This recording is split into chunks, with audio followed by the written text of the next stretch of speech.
So today's topic of discussion is nationalism in India. First, we should try to understand what is nationalism. It is very important term. Nationalism. Here, nationalism, a kind of nationalistic feeling. Okay. It is a system that is created by people. Okay, who believe their nation is superior to all others. Okay, belief of a nation. Belief of a nation superior to others. Okay? Belief of a nation superior to others. Clear? This is known as nationalism. Understand? Nationalism अगर define करने के लिए आता है तो आपको सिर्फ इतनी बातें लिखनी है, belief of a nation superior to others. ठीक है. उसके बाद हमारे पास एक टर्म आता है satyagraha. Right, that is your satyagraha. Clear? This is also one of the very important term. Satyagraha means call of truth. ठीक है. Means it is a kind of policy of passive political resistance. ठीक है.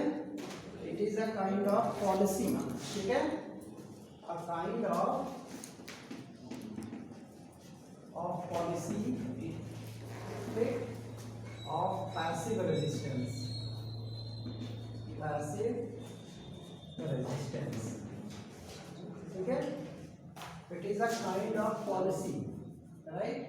एक तरह की नीति है, एक पॉलिसी है जिसमें हम पैसिव रेजिस्टेंस करते हैं. ठीक है. We used to resist with a system that is called passive resistance. ठीक है. Understand? And it is based on ideals of truth and non violence. ठीक है. It is based on the ideal of truth and non-violence. Clear? ये होता है आपका सत्याग्रह. Clear? So Satyagraha means some ideal which is based on truth and non-violence. That is your सत्याग्रह. ठीक है? Right? And one more word came खलीफा. खलीफा. ठीक है. Spiritual head. Right. Spiritual head of Islamic world. ठीक है. ये जो हमारा इस्लामिक वर्ल्ड है उसके लिए क्या है? स्पिरिचुअल हेड है. Understand? So this is spiritual head means one who used to preach. Okay. So in this way we can understand all these things. Clear? Then you have बेगार. ठीक है. बेगार. Right. बेगार क्या होता है? A kind of work without any payment. है कि नहीं? यही आपका बेगार होता है. It is a kind of work where there is no payment. बिना पैसे के काम, उसको कहते हैं बेगार. है ना? That is your begar. Then you have got forced recruitment. ठीक है. फोर्स्ड रिक्रूटमेंट इसमें आया है. Forced recruitment.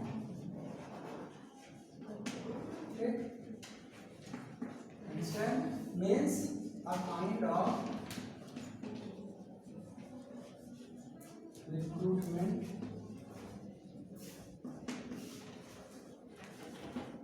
where people were forced. ठीक है. Were forced, yes, to get recruited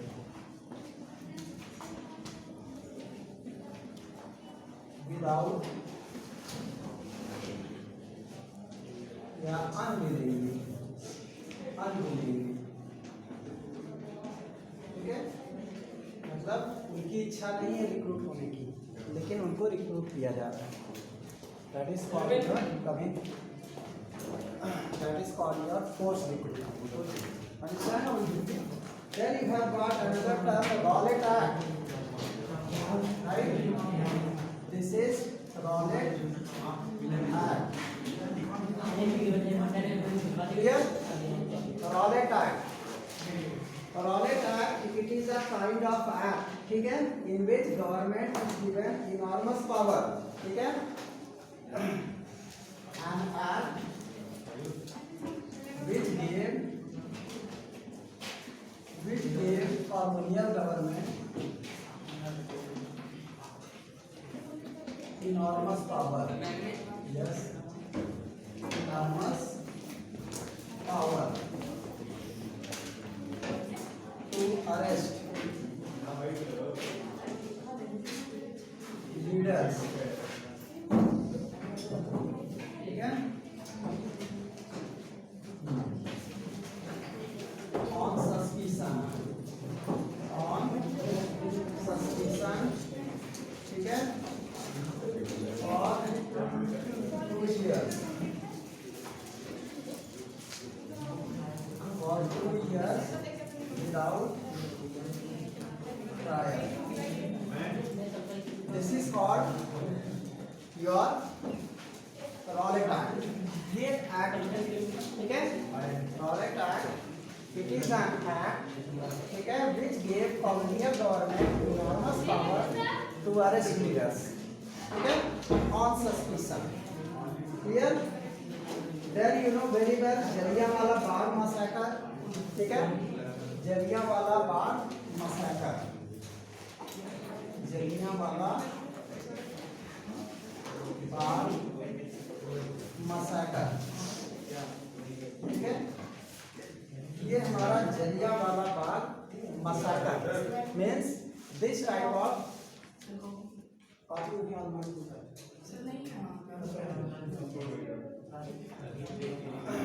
okay, so all these things happened, okay, तो इसमें क्या है कि 13 अप्रैल 1999, ठीक है, on 13 अप्रैल 1919, ठीक है, 13 अप्रैल 1919 को ये इवेंट हुआ था, ठीक है, and on this day, ठीक है, 1 troops of British Indian Army, ठीक है, the troops of British Army, ठीक है, under command General Dyer, ठीक है,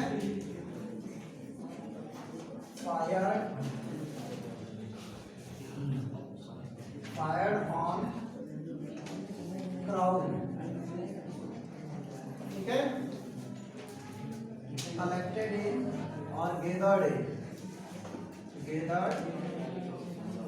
जलियांवाला बाग, ठीक है, ये जलियांवाले बाग में गेदर हुए, यस, जलियांवाला बाग, ठीक है, in which how many people were killed? कितने लोग मरे थे? 1000, ठीक है, in which about 1000, about exact data थोड़ी है, 1000 people killed, ऐसे लिखना, ठीक है, they were killed. Understood? So this is about Jallianwala Bagh massacre. Clear? इसको आपको लर्न करना बढ़िया सा, एग्जाम में आ सकता है। उसके बाद अब हम बात करेंगे NCM, non cooperation movement.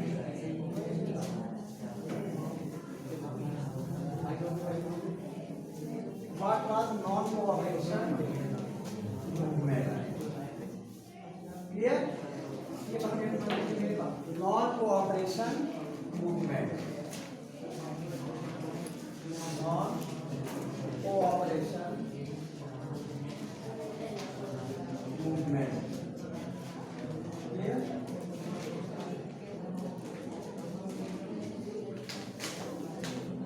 Right?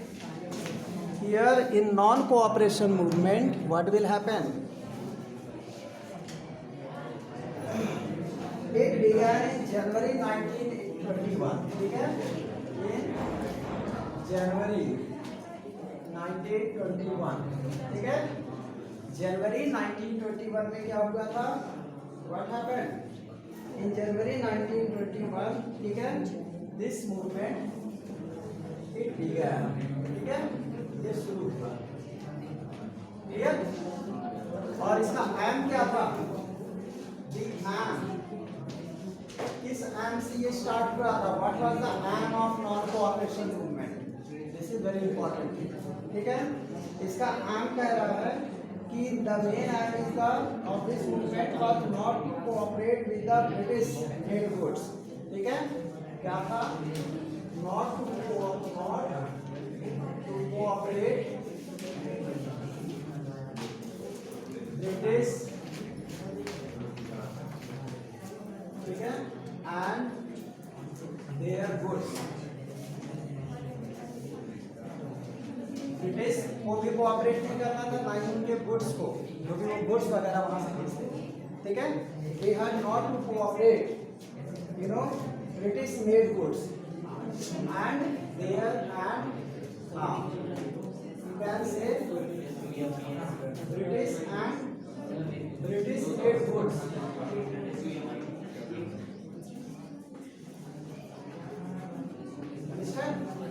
मतलब क्या था? इसका मेन है नॉन कोऑपरेशन मूवमेंट का. ठीक है, not to cooperate British any type of policy issued by British and also British made goods. जो भी ब्रिटिश मेड गुड्स आते थे उसको अभी भी कोऑपरेट नहीं करना. ठीक है, this was the aim of non cooperation movement.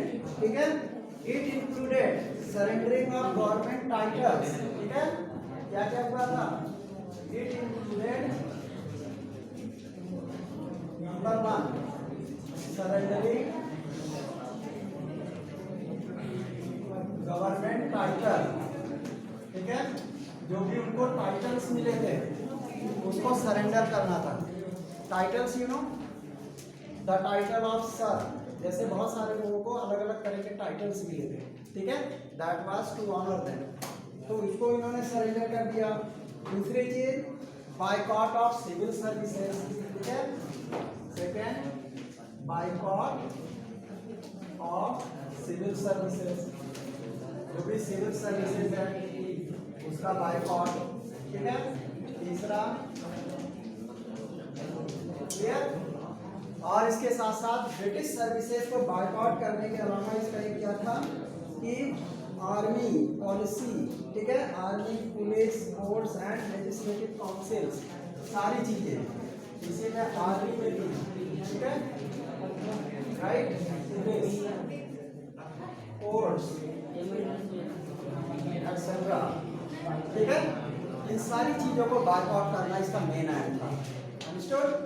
And around with this इसको भी फॉरेन गुड्स. ठीक है, फॉरेन गुड्स बायकॉट. ठीक है, और बायकॉट ऑफ फॉरेन गुड्स. ठीक, फॉरेन गुड्स में क्या क्या आ गया? क्लोथ. ठीक है, and other accessories and other accessories. Clear? तो इन सारी चीजों को बायकॉट करना था. It was the main aim of this movement. Okay, and along with this, you have got and the full civil disobedience campaign was launched. Okay, और क्या था? Full civil disobedience campaign was launched. ठीक है, civil disobedience campaign एक launch किया गया. Full civil disobedience campaign was launch. Clear? Along with this the term swadeshi, एक term आपका क्या आता है स्वदेशी, ठीक है। स्वदेशी में क्या था, स्वदेशी clear, a kind of movement, a kind of movement in which British products boycotted,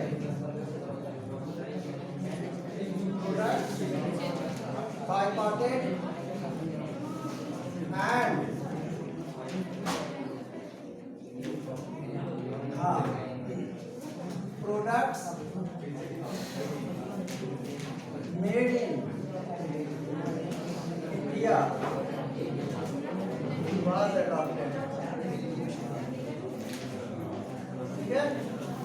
इसका ये मूवमेंट था स्वदेशी, was a kind of movement in which British products boycotted and products made in India was adopted, ठीक है। ये इसका main M था स्वदेशी मूवमेंट का, क्लियर।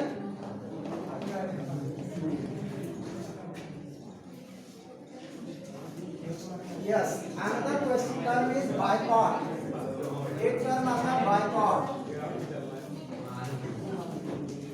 बायकॉट मीन्स क्या होता है, टू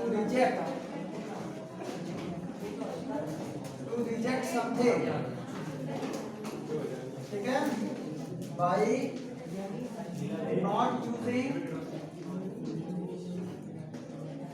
और not cooperating,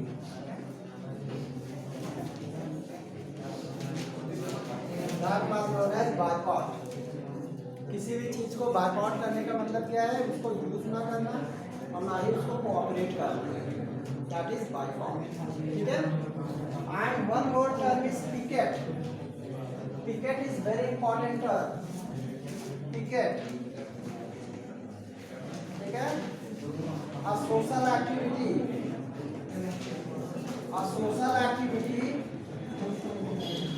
in which the entrance of shops were blocked, clear, understand, so that sale could stop, understand,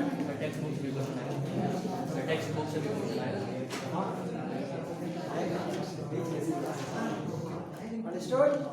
So all these terms it may be asked in exam, ये सब main terms थे इस पूरे chapter के, ठीक है। इसको आपको माइंड में रखना है, आ सकता है, ठीक है। अभी हम लोग बात करते हैं कुछ और, यस, कमिंग,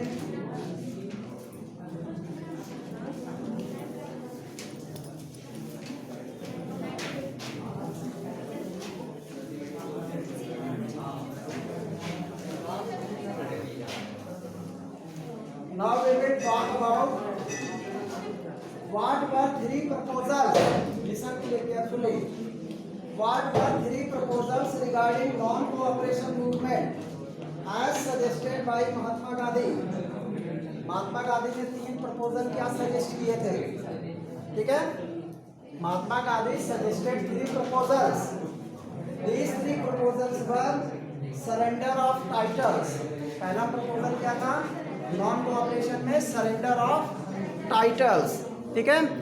और सेकंड प्रपोजल, राइट, क्या था, boycott of civil services, army, police, ठीक है, and many other things, understood.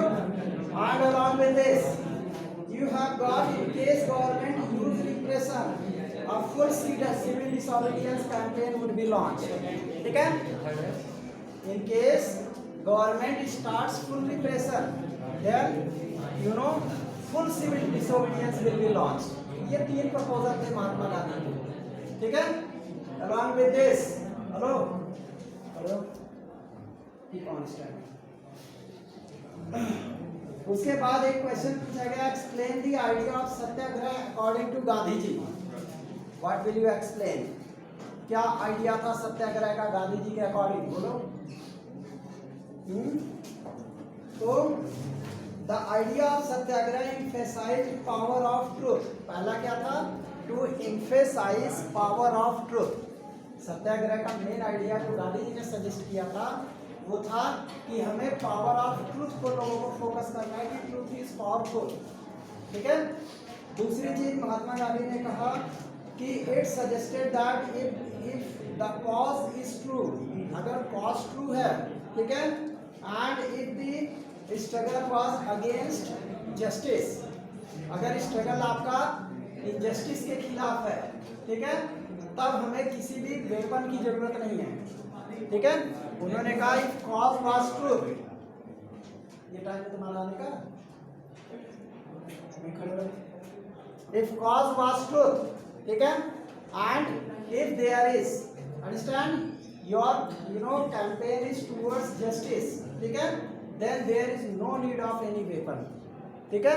हमें बिना किसी वेपन के भी हम तो क्या कहते हैं बैटल को जीत सकते हैं अगर हम ट्रूथ के लिए लड़ रहे हैं। ठीक है। और जस्टिस के फेवर में काम कर रहे हैं। इनजस्टिस के खिलाफ अगर हमारी लड़ाई है तो उसमें किसी वेपन की जरूरत नहीं। ये महात्मा गांधी का सजेशन था।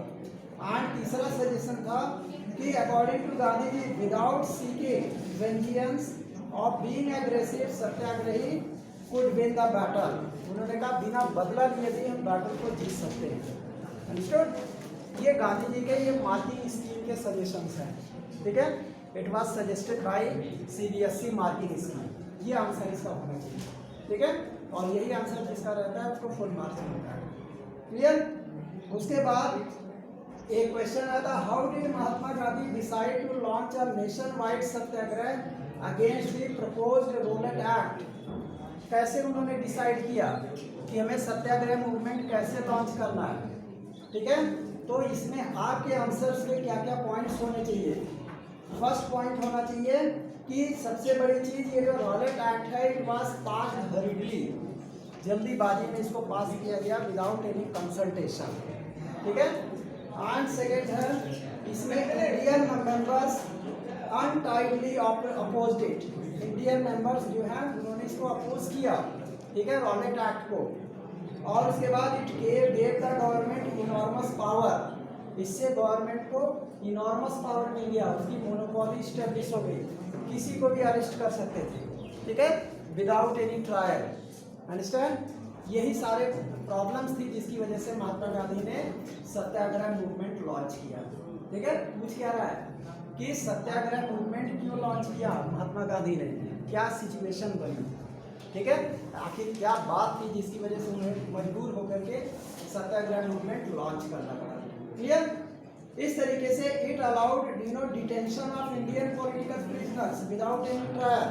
ठीक है, किसी भी पॉलिटिकल प्रिजनर को आप बिना मुकदमा चलाए उसको जेल में डाल सकते थे। ये गलत चीज था, इट वाज ब्लैक लॉ, है कि नहीं। दैट्स वाई महात्मा गांधी ने सत्याग्रह मूवमेंट स्टैब्लिश किया। ठीक है। इसी तरीके से how was Rowlatt act opposed by people in India. India में रॉलेट एक्ट को लोगों ने कैसे अपोज किया। It was opposed by making starting प्रोसेसन। उन्होंने प्रोसेसन निकाला। ठीक है। दे मेड मीटिंग्स, जैसे जलियांवाला बाग जो इंसिडेंस हुआ था इसका एक एग्जाम्पल है। ठीक है, इस प्रपोजल का एक मेन एग्जाम्पल है। ठीक है। शॉप्स वर क्लोज डाउन, शॉप्स को पिकेटेड किया गया, जो अभी मैंने बताया। ठीक है।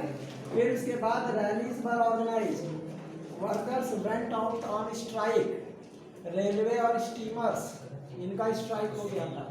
ठीक है। इस तरीके से लोगों ने रॉलेट एक्ट को अपोज किया था। ये सारे पॉइंट्स आपके आने चाहिए। और इसी तरीके से पूछ सकता है इंसिडेंट ऑफ जलियांवाला बाग, आप लोग लिख सकते हो आराम से, है कि नहीं। इसी तरीके से पूछ सकता है discuss the various stages of non cooperation movement. Non cooperation movement के अलग अलग स्टेजेस क्या थे, कैसे कैसे इसको हमने मतलब जो है इस मूवमेंट को स्टार्ट किया, कैसे ख़त्म किया, और बीच में क्या हुए। दे वर इंसिडेंट्स। तो इसके लिए सबसे मेन क्या था, first stage surrender of titles, ठीक है। फर्स्ट स्टेज में क्या किया गया, surrender of titles. Second stage में बायकॉट ऑफ सिविल सर्विसेज, ठीक है। जो आपका जितना मैंने दिखाया था नॉन कोऑपरेशन में उसी को आप स्टेज वाइज बता रहे हैं, क्लियर। थर्ड स्टेज कह रहा है कि in case the government used repression a full civil disobedience campaign will be launch. ये तीसरा स्टेज था, ठीक है। यही सारे स्टेज आपको डिस्क्राइब करने हैं। फिर the plantation workers in Assam, Assam में प्लांटेशन वर्कर्स थे, ठीक है। हैड देयर ओन अंडरस्टैंडिंग, उन्होंने अपनी खुद की अंडरस्टैंडिंग डेवलप की थी, ठीक है। किस पे, of Mahatma Gandhi and nation of Swaraj, Swaraj के ऊपर उनकी अलग अंडरस्टैंडिंग बन गई थी। कौन कौन सी अंडरस्टैंडिंग बनी थी, तो इसमें क्या था, अकॉर्डिंग टू मार्किंग स्कीम, ठीक है। The plantation workers in Assam freedom need the right to move freely in and out in plantation system, ठीक है। प्लांटेशन साइट्स पर वो फ्री होकर के आ जा सकते थे, ये उनकी थिंकिंग थी, उनकी अंडरस्टैंडिंग क्या थी। मतलब जो है महात्मा गांधी ने जो ये चीज़ लॉन्च किया उसमें जो है प्लांटेशन वर्कर्स जो थे उनका मतलब फ्रीडम का क्या था कि दे कैन मूव, ठीक है, in and out from their plantation work, ये उनकी अंडरस्टैंडिंग थी। दूसरा था swaraj mean retaining a link with village from which they had come, उनका मतलब स्वराज का मतलब हम अपने गांव से अब लिंक इस्टेब्लिश कर सकते हैं, हर महीने जो है 1-2 बार आ जा सकते हैं, ये उनकी थिंकिंग थी। तीसरी थिंकिंग थी under the inland immigration act, एक इनलैंड इमाइग्रेशन एक्ट लागू हुआ जिसमें किसानों को जमीनें दी जानी थी। तो उन्होंने सोचा कि अब जो है फ्रीडम का मतलब अब हमें गांव में जमीनें मिलने वाली हैं, ठीक है। अब ये सब काम छोड़ो और घर चलो, ठीक है। सब लोग अपने प्लांटेशन वर्क्स को छोड़ करके चल पड़े, बट दे वर अरेस्टेड, है कि नहीं, क्योंकि स्टीमर स्ट्राइक हो गया था, रेलवे स्ट्राइक हो गया था, गलत टाइम पे हुआ है ना, नहीं तो ये लोग घर पहुंच गए होते, लेकिन स्ट्राइक की वजह से सब पकड़े गए, क्लियर।